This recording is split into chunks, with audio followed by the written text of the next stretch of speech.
வாங்க இன்னைக்கு நாம ஒரு ரொம்பவே வித்தியாசமான உரையாடலை அலச போறோம். இது பிரெஞ்சு ஜனாதிபதி இமானுவேல் மேக்ரான் இந்தியால பதிவு செஞ்ச அவரோட முதல் பாட்காஸ்ட். இது மூலியமா தொழில்நுட்பம், உலக அரசியல்னு எதிர்காலத்தை பத்தி அவரோட பார்வை என்னங்கிறத நம்ம ஆழமா புரிஞ்சுக்கலாம். பாருங்களேன், ஆரம்பமே எவ்வளோ இயல்பா இருக்கு. ஒரு நாட்டு ஜனாதிபதி நான் மும்பையில இருக்கிற ஒரு சாதாரண பிரெஞ்சுக்காரன் அப்படின்னு ஆரம்பிக்கிறது, இது வெறும் சம்பிரதாயமான பேட்டி இல்ல, ஒரு உண்மையான உரையாடல் அப்படிங்கறத நமக்கு உணர்த்துது. இங்கதான் முக்கியமான கேள்விக்கே வரோம். ஆண்டர்பிரனர் அப்படிங்கிற வார்த்தையே பிரெஞ்சுல இருந்து தான் வந்தது. அப்படிப்பட்ட கண்டுபிடிப்புகளுக்கு பெயர் போன ஒரு நாடு இன்னைக்கு அமெரிக்கா, சீனா டெக் கம்பெனிகளை பார்த்து வளர வேண்டிய நிலைமைக்கு ஏன் தள்ளப்பட்டது? இதுதான் அவரை விளக்க போற மைய புள்ளி. மக்ரோன் இதுக்கான காரணங்களை ரொம்ப வெளிப்படையா பேசுறாரு. பிரான்ஸை மட்டும் இல்ல, ஒட்டுமொத்த ஐரோப்பாவையும் பின்னுக்கு இழுத்த சில முக்கிய தடைகள் இருக்குன்னு அவரை சுட்டி காட்டுறாரு. அது என்னன்னு நாம இப்போ பார்க்கலாம். அவர் சொல்ற 3 முக்கியமான தடைகள் இதோ.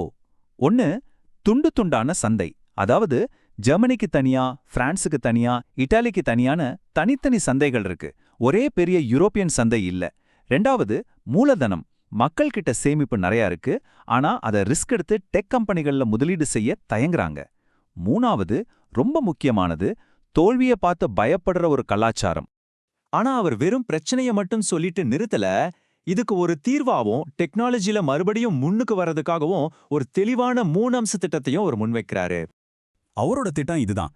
முதல்ல அந்த சின்ன சின்ன சந்தைகள் எல்லாம் ஒன்னாக்கி 450 மில்லியன் மக்களுக்கான ஒரு பெரிய சிங்கிள் மார்க்கெட்டை உருவாக்கணும்.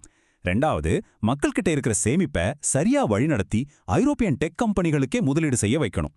கடைசியா, ரொம்ப முக்கியமா, ஒருத்தர் தோத்துட்டா அதை ஒரு தப்பா பார்க்காம மறுபடியும் முயற்சி பண்ண ஊக்குவிக்கிற ஒரு மனநிலையை உருவாக்கணும். சரி, இது ஒரு பொதுவான திட்டம். ஆனா மக்ரோன் இதோட நிறுத்தல. ஒரு குறிப்பிட்ட டெக்னாலஜில மிகப்பெரிய பந்தயம் கட்டுறாரு. அதுதான் இனி வரப்போற காலத்துல ஆட்டத்தையே மாத்தப் போகுதுன்னு அவர் நம்புறாரு. அது என்ன தெரியுமா?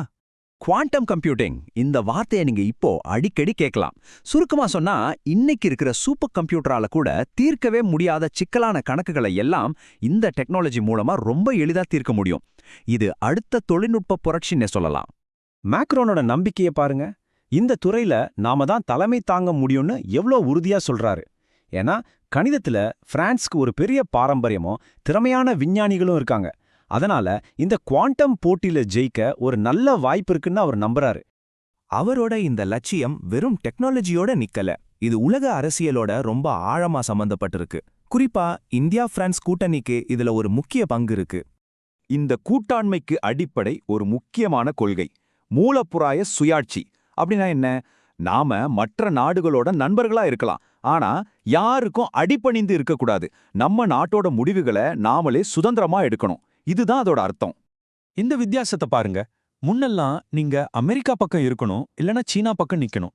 ஆனா இப்போ பிரான்சும் இந்தியாவும் சேர்ந்து ஒரு 3வது வழியை உருவாக்குறாங்க. அதாவது யார் பக்கமும் சாராம சார்பு நிலை இல்லாத ஒரு கூட்டாண்மையை உருவாக்குறது.